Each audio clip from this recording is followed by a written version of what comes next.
السلام عليكم. في حادث مروع في محافظة الشرقية تحديدا مركز بلبيس أمام قرية ولاد سيف، مصرع 7 أشخاص وإصابة 10 آخرين. شهد طريق الزقازيق بلبيس حادث تصادم سيارتين نقل وسيارة ميكروباص أمام مزلقان قرية أولاد سيف نطاق مركز بلبيس في محافظة الشرقية، وأسفر الحادث عن وفاة 7 أشخاص وإصابة 10 آخرين.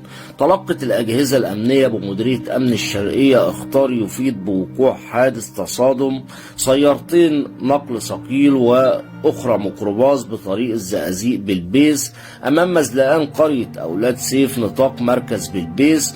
ومع بداية الحادث أسفر عن مصرع 7 أشخاص وإصابة 10 آخرين بإصابات متنوعة، وجرى الدفع بمرفق الإسعاف، وتم نقل المتوفين والمصابين إلى مستشفى بلبيس لتقديم الإسعافات الأولية لهم والعلاج اللازم للمصابين والتحفظ على الجسامين بثلاجة حفظ الموتى بالمستشفى. وتم تحرير المحضر اللازم بالواقعة ورفع آثار الحادث من الطريق. الله يرحم الموتى ويشفي المصابين، وهذا كل ما لدينا، وعند ظهور أخبار جديدة سنوفيكم بها، والسلام عليكم.